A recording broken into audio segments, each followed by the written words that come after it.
Good evening, Facebook family. I am going to go live this evening and talk to you about credit scores and mortgages.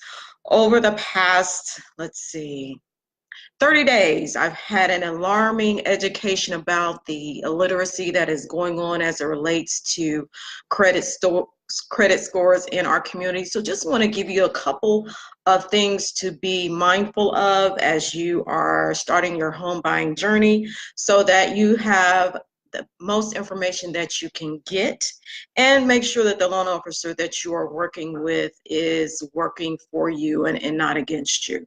So to give you a little bit about myself, my name is Janine Hunter. I have been in the real estate and mortgage industry now for over 23 years.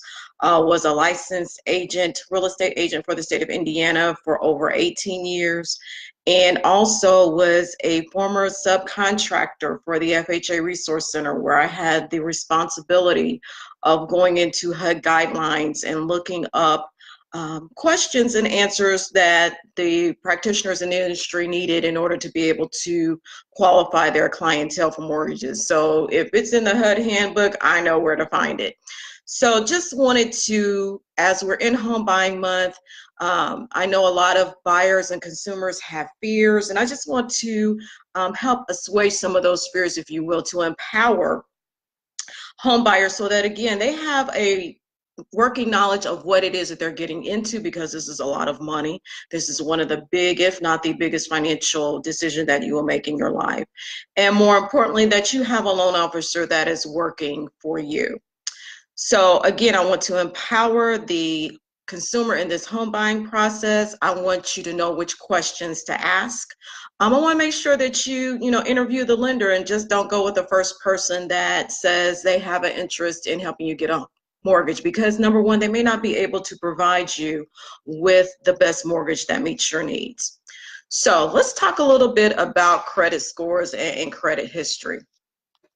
A lot of people, when I'm working with them initially, they say, well, Janine, I don't want you to pull my credit report because I don't want the inquiries.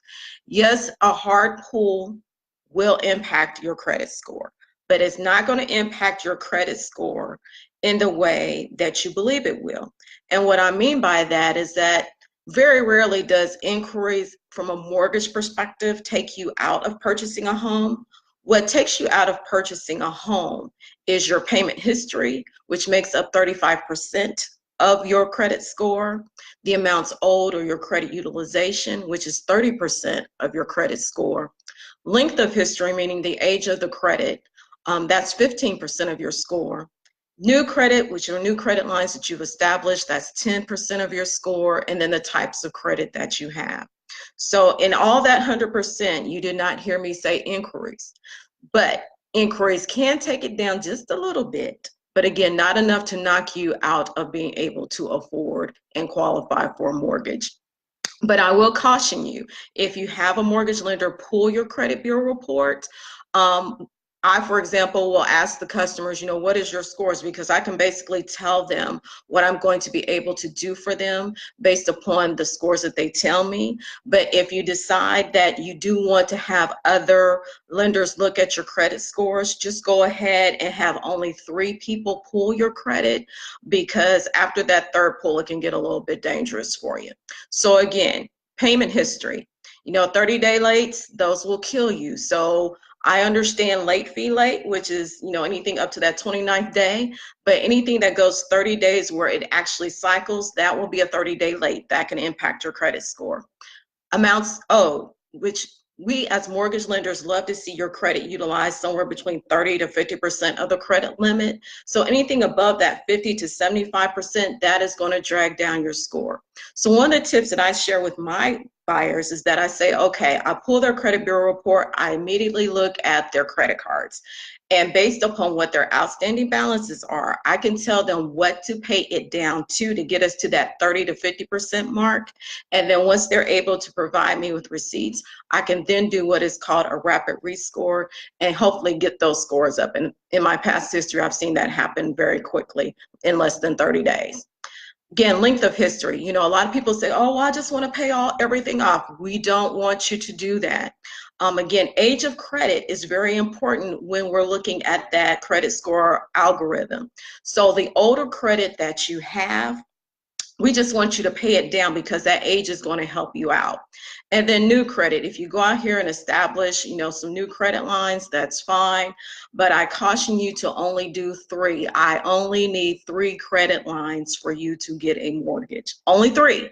So I've had a lot of credit score repair people have clients go out and establish, credit cards, secured lines, car notes, everything. Yeah, that's too much on that credit score in those first 30 days. It's going to take much longer for those credit scores to go up. So if you are going to get new credit lines, I would encourage you only to get revolving credit cards. Only use them to 30% of the balance, and then give me 30 to 60 days, and we should see your credit scores go up tremendously. And then types of credit, that last 10%, they focus on whether or not you've got credit cards, installment loans, collections, judgments. That's what makes up that other 10%. So again, if you're going to get credit, and I understand everybody has some because I have some myself, just focus on getting the revolving credit because that is what is going to help boost those credit scores. When I started working for Citizens Trust Mortgage, they asked me, they said, well, Janine, why should we hire you? And I said, at this stage of my life, I have experienced everything that my client base is going to be going through. And they said, well, Janine, what do you mean by that? And it's like, well, I've had a car repossessed. That was some years ago. I currently have student loans out the yin yang, which most of my clients have student loans out the yin yang because we're just not making enough money to pay them back, let's be honest. I've had a foreclosure back in 2001 when I was in the industry and 9/11 hit. The market went still for about 60 days. I was fully commissioned, didn't have money saved up, lost the house in foreclosure. I've had a tax lien. Again, I was selling real estate, wasn't doing my taxes the way I should have, so ended up paying off a tax lien. So when I look at the clients that I am meeting today, they all have those issues. Or they've had a situation of having a family member who has had a health situation. So being the oldest child of 3 and having a mom who currently has cancer, understand that scenario. So understanding having to, shift some resources in order to make the family and the budget work. So completely get that. So I'm good at writing letters of explanation because I've lived all of that. And so the Citizens Trust said, well, that makes good sense because a lot of our buyers do have those problems and we need someone who can help them work through that process because we are a community-based lender. So I said, okay, let's go. So have been with them now for 60 days at this point, totally enjoying the experience and look forward to continuing to educate my community because my passion is engaging my community and helping them to be able to own a home for themselves. Because again, when we went through the recession in 2008, African Americans were always at the bottom of the homeownership totem pole. We lost where we were at. So now we're even worse off than where we were before. And for most of us as a legacy, homeownership is a way to transfer that legacy to the next generation. So my job and my passion and my calling, my ministry, if you will, is to help people become homeowners again. So if you want to reach me, a way to reach me on my socials is I have a website. That website is www.jhunterhomelender.com. You can reach me by the hashtag BankBlack, CTBATL, or Black Mortgage Lender. On Facebook, I can be reached at Purchase, Renovate, Reverse. And my Instagram handle is JMHunter45. And if you want to call me the old-fashioned way, because I know I have a lot of customers who still like to talk to me voice to voice, you can reach me at 317-529-5393. So the first thing I want to do is talk about clients who have credit scores from 500 to 579. Yes, if you have a credit score between 500 and 579, you can still purchase a home. Now, let me explain the parameters to that. It involves a manual underwrite, meaning that I have to look at your complete file and view it as an underwriter would look at it. So I'm going to look at what happened in your life because there's something in your life that happened to cause that 500 to that 579 credit score. So what we're going to do is we're going to first look at what our challenges are, and then we're going to look at a plan to how fast we can get the documentation that is needed in order to substantiate the letters of explanation that are going to be able to help the underwriter feel warm and fuzzy that this was a one-time occurrence, repeat, a one-time occurrence and not a lifestyle, and that they are going to go ahead and sign off on that mortgage. So what happens with that is that, yes, the down payment is a little bit more steep than the regular market. It's going to be about 10%. But the good part of that is, with you being an FHA buyer, that can be all gift.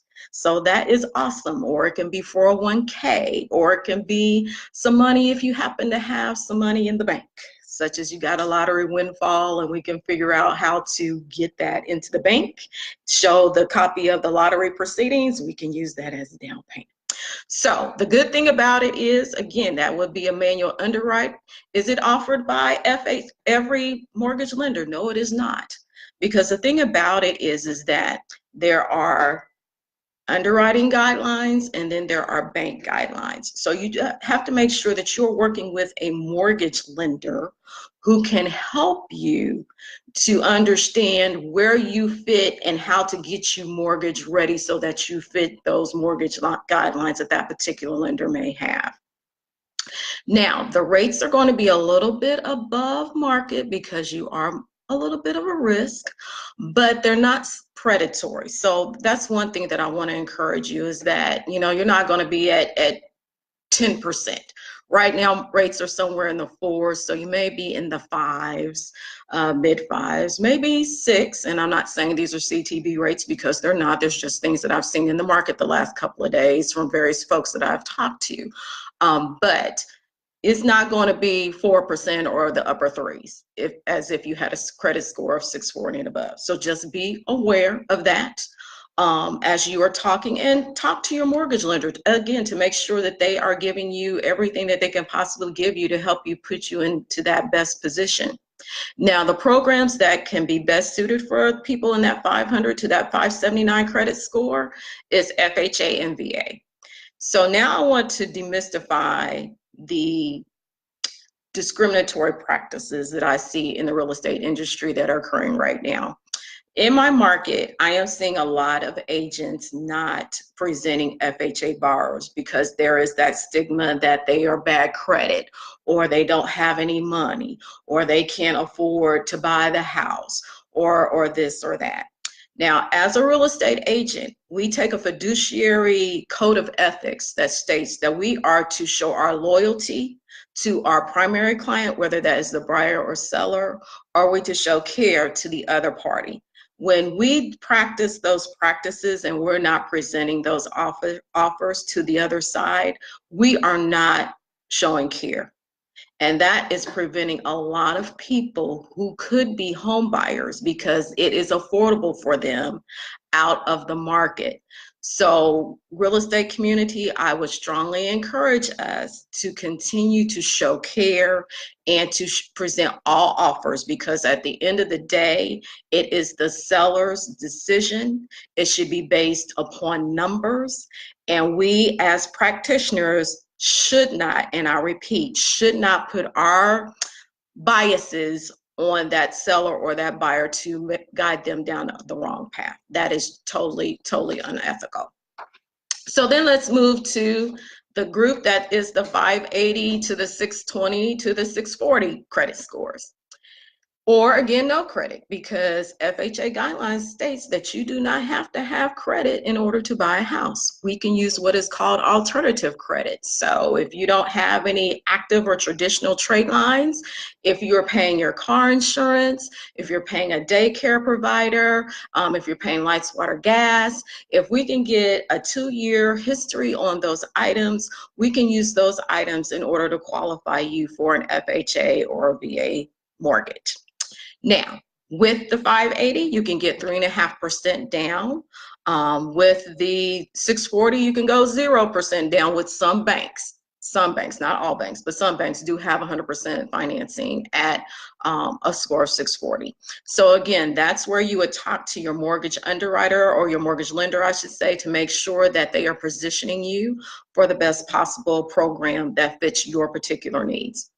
Will there be a manual underwrite? Yes, there can still be a manual underwrite depending upon where you are in that 580, 620, 640 spectrum, because a lot of factors come into that. One being down payment, one being credit score, one being loan to value, one being debt to income ratio. So all that can factor into you still being a manual underwrite. But it can also be an automated underwriting system. And what that means is that I enter all your data, or your mortgage lender would enter all your data into the system based upon Fannie Mae's direct underwriting system or Freddie Mac's loan prospector system. If they get the warm fuzzy and they like everything that your mortgage lender has put into your particular file in their system, they will give us an automated approval, which is then what we will use to give you a pre-approval letter. So just as a side note, the difference between a pre-qualification and a pre-approval is a pre-qualification says, I look at your credit report, and based upon the information that you tell me, you pre-qualify for the mortgage. Whereas a pre-approval is based upon the credit report and the actual documentation, meaning that I have looked at your bank statements, W-2s, and your 30 days worth of pay stubs. Based upon me entering that information into the system, I can then say, or a mortgage lender can then say, that you have been pre-approved to purchase your home. Now, as a first-time home buyer or repeat home buyer, that pre-approval letter carries a whole lot more weight than that pre-qualification letter, and can sometimes, in a situation, if you're in a multiple offer situation, can put your offer to be accepted as opposed to being rejected. So just keep that in mind. Ask the lender that you're working for, do they do pre-qualification letters or do they do pre-approval letters, because you want to have that pre-approval letter. Again, with that 580 to that 640 mark, your rates are either going to be at the low end, a little bit higher, but once you get to that 640 end, you're going to be right at market. And that's where you have the option, if you will, to pay the market rate, or if you want to pay some discount points, you can buy that rate down depending upon how much it is that you want to pay based upon how long you want to stay in the house. Hi, Sean Harper, how you doing? Hi, Alan, how you doing? Hi, Layla, how you doing? So the thing about it is that when you're talking about interest rates, there are several things that come into how your rate is determined. One is your credit score. Two is your loan to value, meaning the amount that you're borrowing versus the property value of the property, and which mortgage program that you're utilizing. So those three things will take into account what your mortgage lender is going to be able to offer you for rates as a base price. And then if you want to buy that rate down, then you can go ahead and negotiate with your lender as to what it is you're willing to pay and how much that is actually going to buy it down. Now, I am for one, and I will go on record and say, I am the one, I don't get into rate wars, because at the end of the day, we all work very hard for what it is that we do for you. So if we're going to lose a rate over an eighth of a point, you know, I wish you the best, but again, I can't help you, because I have to take into consideration the resources that I'm utilizing in order to get you to the closing table. And especially if you're that 580 and below, it's going to take a little bit longer than a person who has a 640, and that's just being honest, just because the fact of the necessary documentation that's going to be needed in order to get the mortgage loan completed. Now, once you get to a 580, again, you're qualified for a VA, FHA, USDA, and once you get to a 640, you're qualified for a conventional. Now, again, I will say, talk to your mortgage lender, because even though these are guidelines that are put forth by these different agencies, your mortgage lender might not be able to provide you with that product. So for example, I can go down to a 500. I have friends who their bottom line is a 600, and that's okay. Everybody has their space in this marketplace. There's enough business for all of us, but just understand what it is that you are dealing with when you're going into the program, so with the lender, so that you know exactly what it is that you are getting. So if you are 640 and above, you know, down payment is 0 to 3.5%. For the sweet spot for the zero is usually about 660 from what I've seen from my competitors out in the marketplace. At 640, you can get in with a 3% on conventional through their Home Ready or Home Possible product. With FHA, it's always going to be 3.5%. You can't get around that. And VA always has a 0% or 100% financing, as does USDA. Again, depending upon where your debt ratios fall, you still may have the opportunity for a manual underwrite, but you're most likely going to be going through an automated underwriting system such as direct underwriting or loan prospector. Hi, Danielle, how you doing? Are these programs offered by every lender? Yes, everybody loves a paper. That's what used to be in the old days was called conforming lending. Now it's called quality mortgages because they assume that everybody who's in this group or this credit score category has the ability to repay. So they are really excited when, and I get excited when I see people who have 640 because I'm like, yes, someone who's going to be easily to get through the process. Again, rates are going to be at market. Depending upon the loan amount and the loan to value, there may be some incentives that you can get from your mortgage lender. So be sure and talk to them about those incentives. And again, it's offered with FHA, VA, USDA, and conventional. So one of the things that I want to talk about next is bank statements. But before I go to bank statements, let me back up. There is a new phenomenon out there now called the Ultra FICO. And the Ultra FICO is where the credit bureaus want to have the ability to look at your bank statements. And based upon how you cash flow money, they want to use that as a factor in helping you to increase your credit scores. So, family, I say this with all due respect, and take this the same way. I have been doing mortgage lending for, as I said, over 23 years at this point. I have looked at a lot of bank statements. If your tendency is to use your overdraft protection to get you to your payday and let your bank account go negative, Ultra FICO is not going to be your friend in this particular situation. Case in point, I had a client that I looked at her bank statements and she could not go a month without having an NSF. Now, her thing was that the bank would let her go negative, and then once she got her check, then they would reverse all the NSF fees.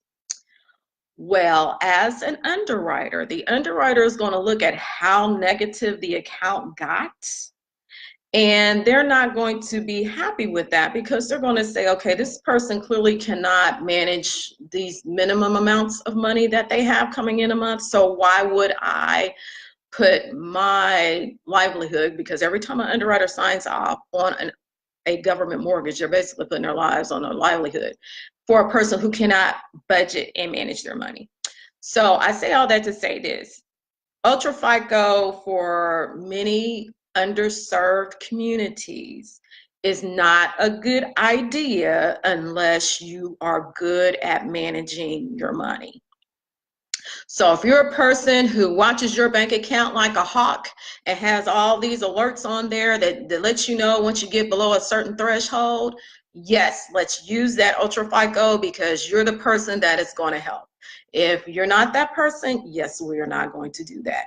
It's not a good idea for you because it will have a negative impact on what it is that you've already got going on. So we don't want that to happen. So again, just wanted to get on today and just share with you some of the things that I am seeing in the marketplace as it relates to credit. Want to empower my community so that when you are going through the home buying process, it will be a smooth process for you. If you have any questions, want to just, run some scenarios beside me, not if I can talk, by me, then go ahead. I am more than happy to help you because again, I want to encourage our community to become homeowners because that's how we pass on the legacy of wealth in our community. And if we don't own real estate, And if we don't have good financial 401ks and self-directed IRAs and all the things that we do have access to and can take advantage of, then we are going to put the next generation at risk. And I was at a program at New Birth Church here in Lithonia, Georgia, a couple of weeks ago with George Frazier, and he gave an alarming statistic. He said that the boomers are the first generation that is not going to have the next generation be in a better position. So I ask you, Facebook family, homeownership is one of those keys to passing on a legacy to your generation, the next generation rather. So are we doing what, and I'm a Gen Xer, just turned 49 a couple weeks ago. So, and I know I haven't done what I need to do. So I've got to be the one to, I won't necessarily say reverse the curse, but in a sense, reverse the curse and make sure that I pass on to my family good financial literacy tips so that they do not have the challenges that other generations have had when it comes to legacy and wealth, because true freedom comes when your money is working for you, not when you're working for it. So just want to take a couple moments and drop by Facebook community tonight and just share this information with you.